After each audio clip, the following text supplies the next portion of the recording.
Здравствуйте! Сегодня вновь о самых важных событиях уходящей недели расскажем в информационном выпуске событий недели на Гал Медиа. С вами Аманда Поня и коротко о главном. Главнокомандующий вооруженными силами президент Абхазии Бадра Гунба прибыл в один из полигонов Министерства обороны. На базе Центра открытого образования в Гале прошел международный географический диктант.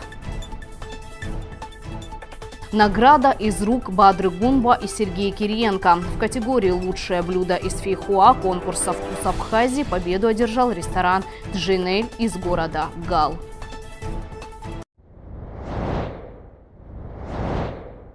Главнокомандующий вооруженными силами Республики Абхазия президент Бадра Гунба прибыл в один из полигонов Министерства обороны, где проходят занятия на оперативно-мобилизационный сбор с руководящим составом. Президент Бадра Гунба прокомментировал ход плановых учений Министерства обороны. С участниками сборов проводится практическое занятие по изучению вооружения военной техники и их боевому применению в бою. Начальник генерального штаба генерал-полковник Савченко. Здравия желаю. Вот за горкой артиллерийское вооружение, РСЗО, Д-130, минометы с комплектами боеприпасов. Дальше бронетанковое вооружение, танк, БМП, бронетранспортер. К бою готовы, руководители занятий готовы. Обучаемые уже прошли и выполнили упражнения учебных стрел.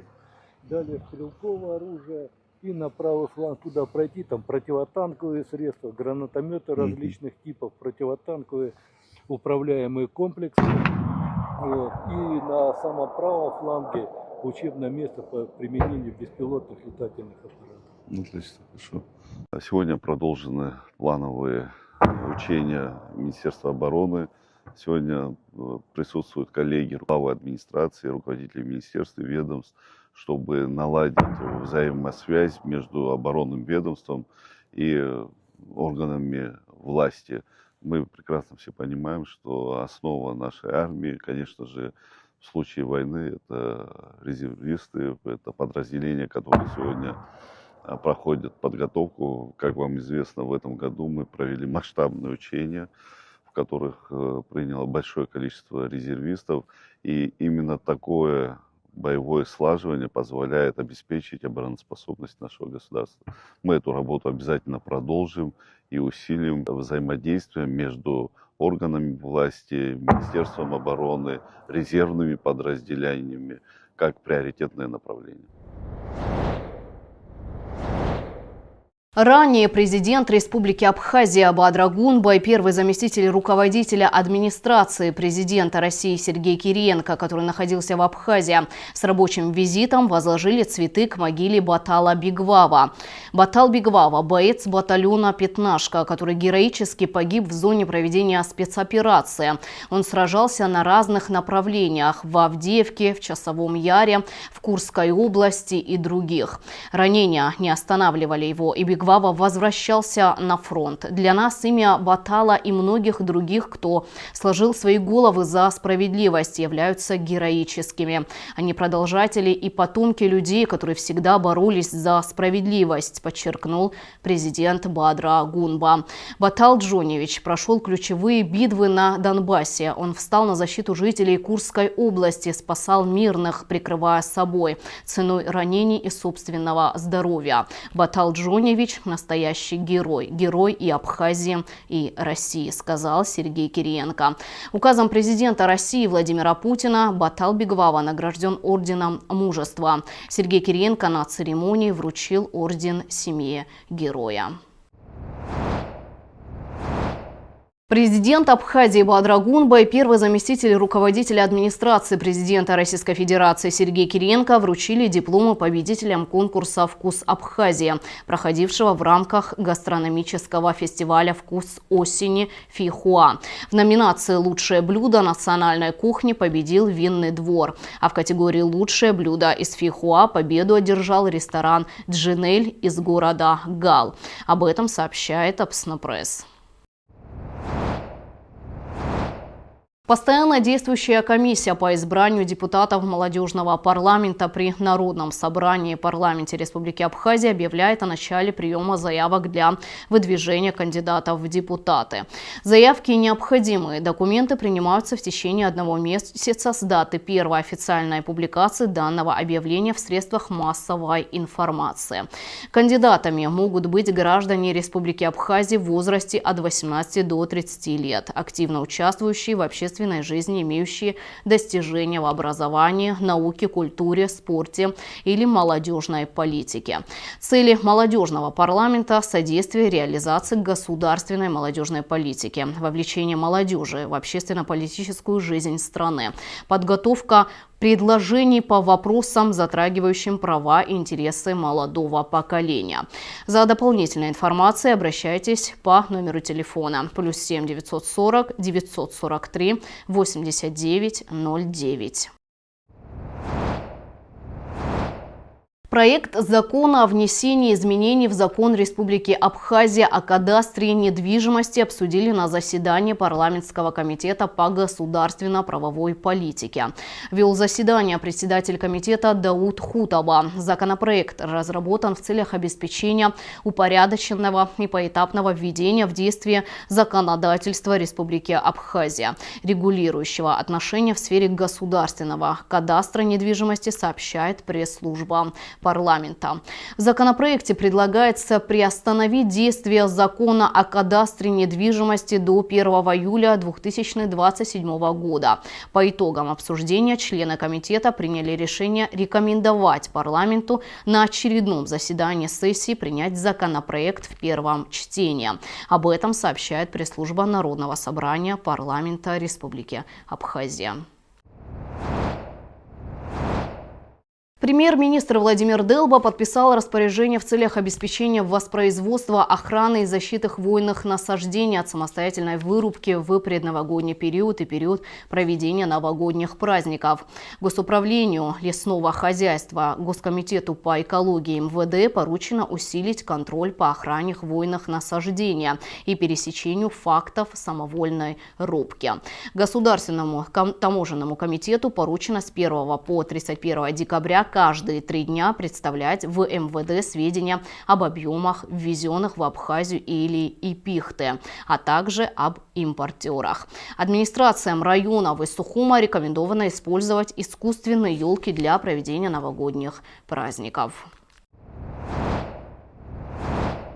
Петарды, гирлянды и зажигалки на сумму более 270 тысяч рублей изъяли на Сухумском рынке. Товар был ввезен из Грузии и куплен в Гале. Об этом рассказала жительница города, гражданка Гацирелия, которая пыталась продать его на столичном рынке.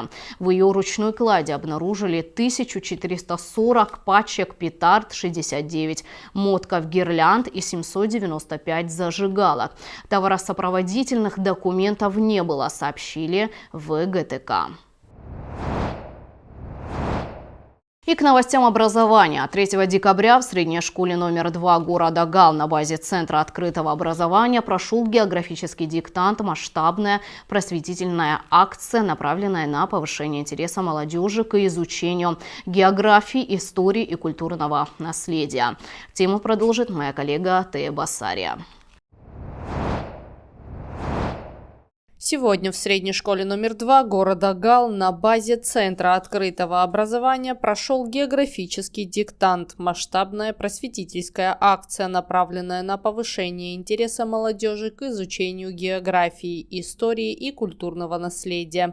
Для учащихся и студентов это не только способ проверить свои знания, но и возможность погрузиться в атмосферу нового современного формата образования, который объединяет интерактивность, практическую значимость и живой интерес к предмету. Цветок попал в Европу и значительно повлиял на селекционный процесс создания современных голландских сортов тюльпанов. Выберите из списка полуостров, откуда в 13 веке цветок был вывезен в Турцию. Давайте еще раз послушаем. Прежде чем варианты ответов там вы будете писать, сразу говорите, не успели выслушать, можем приостановить. назад прокрутить. Но после того, как мы перейдем на другой вопрос, потом уже назад перекручивать не будем. Организаторами мероприятия в Абхазии при поддержке Министерства просвещения Абхазии выступили представительства Россотрудничества, Географическое общество Абхазии, Абхазский государственный университет. Благодаря их совместной работе участие в диктанте стало доступно широкому кругу школьников и студентов, а сами задания соответствуют международным образовательным стандартам. Это не первый проект, который поддерживается при Россотрудничестве, и наши дети всегда подключаются, активно принимают участие. Хочу отметить, что все проекты очень интересные и необычные, потому что мы впервые сталкиваемся с такими новаторскими подходами. На этот раз могу еще раз подтвердить, вот как и исторический был диктант, так и географический для нас, и этнографический тоже проводился у нас. Он, правда, что вот новый формат, к которому мы только в этом году начали подключаться. Несколько вопросов, прослушав сейчас по экрану, я пришла к выводу, что это не просто география, это как межпредметные связи. Это вот география, которая имеет связь и с историей, и с литературой. В основном были очень интересные вопросы, что касается Великой Отечественной войны. Нужно отметить, что в 2024 году географический диктант в республике написали 237 участников из 8 учебных заведений. Преподаватели отмечают, что подобные инициативы не только развивают кругозор учащихся, но и стимулируют интерес к географическим исследованиям, а также помогают формировать у молодежи навыки аналитического мышления. Могу сказать немножко, конечно, в растерянности, но им очень интересно. Мы постараемся даже после того, как мы закончим эту работу, не забывать про этот диктант. Нам будет, конечно, интересно дальше, вот завтра, послезавтра, с другими ребятами тоже в классах провести, если не на весь урок, но вот хотя бы несколько вопросов, чтобы других тоже ввести в курс вот таких вот интересных проектов. Ожидаем, конечно, что будут в дальнейшем тоже такие мероприятия, но это приносит пользу нашим детям, потому что они знакомятся с новыми подходами, вот, с которыми даже мы, преподаватели, с интересом подключаемся и знакомимся. Организаторы уверены, что проведение подобных акций и дальше будет способствовать укреплению образовательных связей России и Абхазии, развитию просветительских проектов и популяризации научных знаний среди подрастающего поколения.